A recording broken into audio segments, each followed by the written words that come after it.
Hello and welcome to TTV News, some latest events in the province.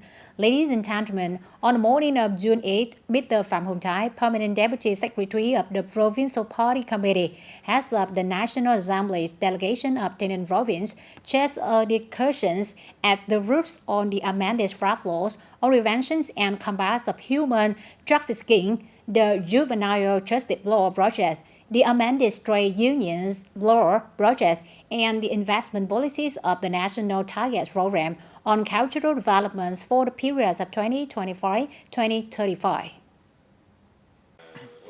At the discussion, the majority of delegates agreed with the revised law on prevention and combat on human trafficking. However, delegates said that in reality, many areas are not ethnic minority areas or areas with particularly difficult socio-economic conditions, but the human trafficking situation is serious and development is very complicated. Therefore, it is recommended to prioritize budget allocation for areas with serious and complicated human trafficking situations.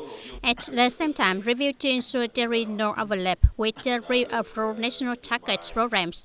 Regarding the remaining discussion contents, the majority of delegates highly agree with the verification reports presented by the National Assembly agencies.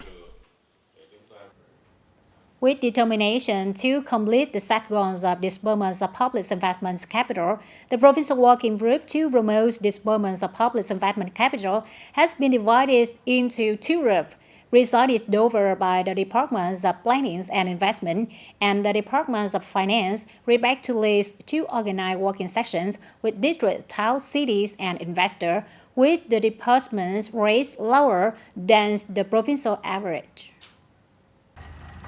By the end of June 2024, TayNinhTV will disburse more than 1,282 billion Vietnam dong, reaching nearly 31% of the plan assigned by the Prime Minister, reaching more than 30% of the plan assigned by the Provincial Business Council. In order for the disbursement of public investment capital to have good results, the Provincial Business Committee has organized monthly briefings to monitor the situation, promptly direct and orient the handling of problems, contributing to speeding up implementation progress and disbursement of public investment capital. The Provincial Business Committee has also submitted to the Provincial Business Council to promulgate resolutions adjusting the medium-term public investment plan for the period of 2021-2025 and 2024, including adding new important, valuable and pervasive projects contributing to promoting the province's socio-economic development. The audience at the regular meetings in June 2024, the People's Committee of TayNinhTV Province agrees on the contents of the Departments of Construction's submissions of the resolution approving the general planning project for the construction of Mobile Border Gate Economic Zone TayNinhTV Province to 2045. The scope and boundaries of planning are the entire administrative boundary of Bến Cầu, Thảo, Long Thuận, Tiên Thuận, Lợi Thuận, An Thạnh communes of Bến Cầu District and Phước Chỉ, Phước Bình communes belong to Trảng Bàng Thảo. TayNinhTV Province with a total natural area of mobile border gate economic zone of nearly 21,300 hectares. By 2030, the population size is forecasted to 155,000 people. The need to use land for urban construction and functional areas of the border gates by 2030, including urban construction land, functional areas in economic zones, other functional areas and industrial parks is about agricultural land. The planning aims to promote the development of mobile border gate economic zone to become a new driving force, a role pole for economic development that is competitive with the region and the world, is an important trade hub of the Southeast region and the Southern Key Economic Region, is a border gate service center, international container transshipment port and logistics services, is the center of finance, trade and land border services in the Southeast region.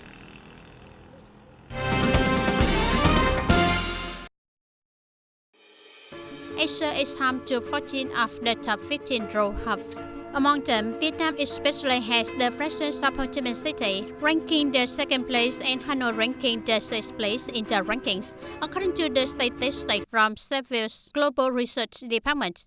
Strong forecast research of Ho Chi Minh City was driven by the largest increase in the number of high-income households. Hanoi's development prospects rest on rising personal wealth and an expanding middle class.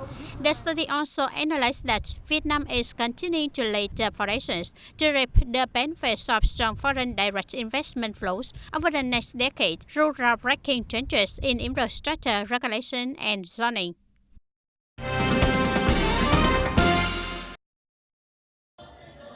After 10 years of implementing Resolution number 33 in 2014 of the 11-party Central Committee on Building and Developing Vietnamese Culture and People to meet the requirements of sustainable development of the country, the system of cultural and sports institutions in the province received comprehensive investment in facilities, especially cultural and sports institutions at Camille and Hamlet levels and ethnic cultural houses. On the basis of the National Targets Program budget of the Ministry of Culture, Sports and Tourism, the province has made key investment in major projects to implement relic conservation planning associated with tourism development. Budget spending for cultural causes increases every year. The cultural life of ethnic minorities is paid attention. Development activities are rich and diverse. Traditional festivals are preserved and promoted. In addition to using investment budget sources for cultural development, implementing socialization policies in the field of culture and sports is identified as a key task. On average, each year, the province has mobilized over 1 billion Vietnam dong to invest in construction, repair, and embellishment of monuments at all levels.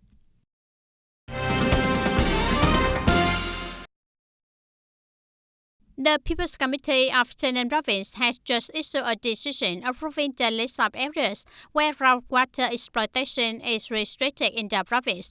Specifically, restricted area 1 includes 20 areas with a total area of 7,239 hectares, of which 18 areas have concentrated cemeteries and adjacent areas with a total area of 3,975 hectares. 2 areas are at risk of pollution and adjacent areas with a total area of 3,264 hectares. Restricted area 3 includes 29 areas with a total area of 15,652 hectares, of which 20 are residential areas and 13 areas have economic zones, industrial parks and industrial cluster. Restricted area 4 with a total area of 4,988 hectares, of which Dung Châu district has 4 areas and Tân Châu district has 4 areas. Mixed restricted area is an area with overlapping areas of restricted area number 1 and 3, including 3 areas with a total area of 263 hectares, in which Tân Biên district has 1 area, Da Nang City has 2 areas.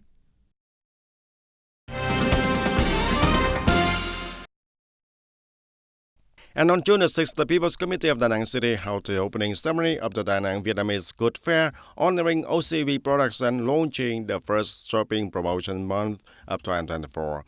The Vietnamese Good Fair, honoring OCV products, attracted for direct booths from 123 businesses, organizations, and individuals of Da Nang City and 19 provinces and cities nationwide. The fair took place until the June 11th, and during the times of major events and festivals in Da Nang City, such as the International Firework Festival of TIFF of 2024. On this occasion, Da Nang City also launched the first shopping stimulus promotion month of 2024, lasting until August the 8th, with the participation of more than 25 units, with more than 6,000 promotion items upon cars.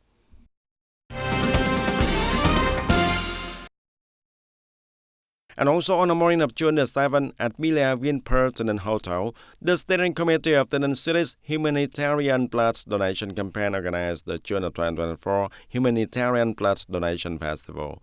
The festival attracts a large number of civil servants, public employees, youth union members, and the students from associate unions, the Vietnam Thailand Front Committee, the socio-political organizations, and the people in the city to participate in the blood donation. This is a meaningful and practical activity that demonstrates strikes a noble gesture in the spirit of humanity and joining the hands for the community, providing healthcare, curing the sick and contributing to the whole country, overcoming the scarcity of blood in emergency care and patient treatment.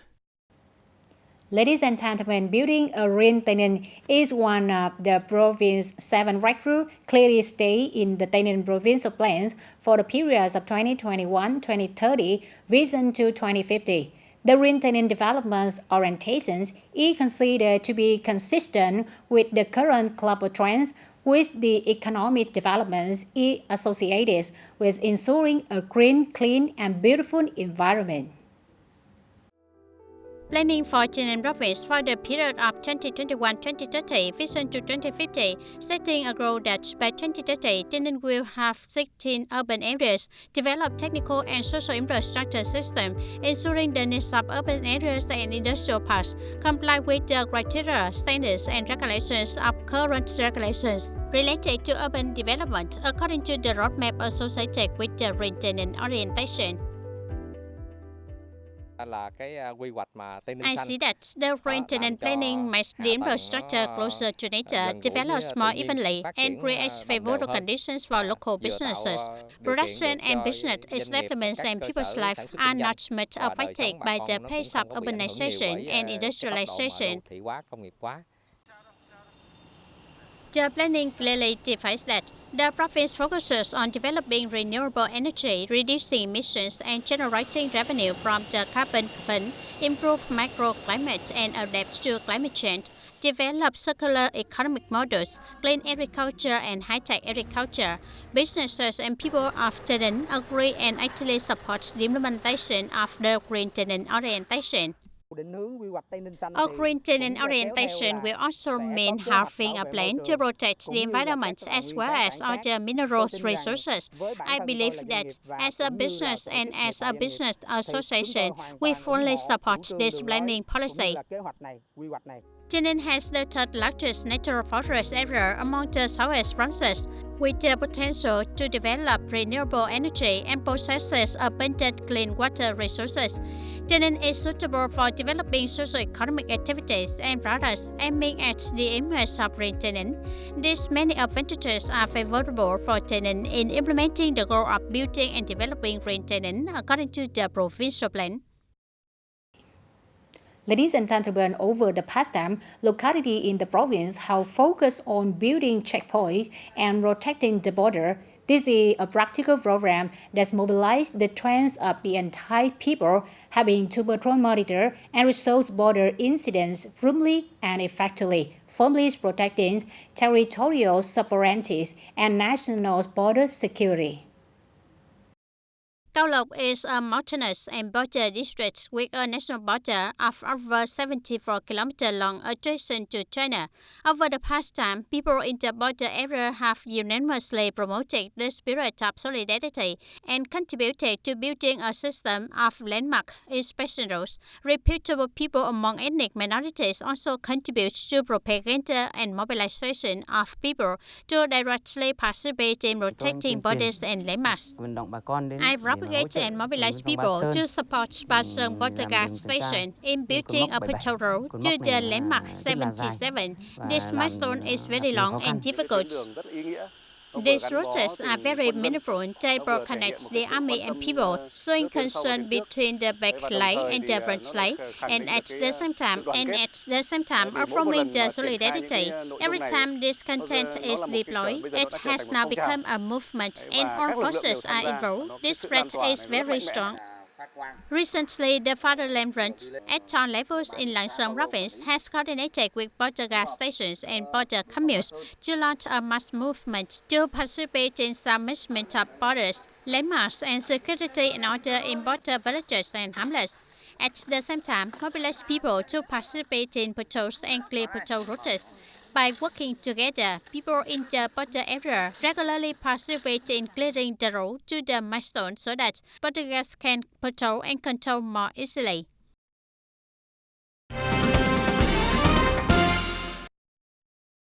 And ladies and gentlemen, the state budget settlement work in 2022 has many positive changes compared to previous years. The budget's revenue is stated the estimate by 28.8%. Budget expenditures ensure the implementation of the state's tasks. However, it is still necessary to pay attention to forecasting, building estimates, effectively using the budgets, and managing transfer expenditures. And these are the issues of concern in the discussion section on the 2022 State Budget Finalization Report on the morning of June 7. And the Vice Chairman of the National Assembly, Nguyễn Đức Hải, moderated the discussion section. In 2022, the state audit discovered more than 4 trillion Vietnam dong more capital construction debt. If this problem is not resolved, new debt will be continued to arise. Investors have not really participated with the contractors to remove duties or speed up this work. This is the responsibility of the government agencies that are still lacking in determination and respect in the issues of capital allocation in basic construction debt and public investment. Through supervision with the Finance and Budget Committee, not on accounts are responsibility of the locality, some are responsibility of the central government. Paying attention to the last number of transfers to next year shows that the use of state budget is ineffective in some places, and the delegate said that the reason was because the estimate was not close enough. The number of transfers from 2022 to 2023 is very large and increases significantly compared to 2021. Regular expenditures for education, training, and vocational training only reach for 56.9% of the estimate. Expenditure for health and family only reach over 43%. The cause of the above limitation is mainly due to the budget expenditure estimates that are not close to reality and the work of preparing, appraising, and approving the estimates, preparing investment estimates, capital planning, and slow capital delivery. The Ministry of Finance said that the number of expenditures transferred from 2022 to 2023 is high mainly because resources are transferred according to legal regulations, especially the resources accumulated over the years to implement salary reform play a big role. In addition, tasks have been contracted and performed during the year but have not been paid will be transferred to the next year according to the provisions of law. However, ministry branches and localities need to try to make payments within the year so that the amount of transfer is reduced. The Minister of Finance also said that the first months of 2022, they're still heavily affected by the COVID-19 pandemic with slow growth, but in the third quarter of 2022, from efforts in operating and promoting production and business, economic growth recovered, so the budget's revenue also increased, exceeding the estimate. The program wraps up now. Thank you for your attention and see you later.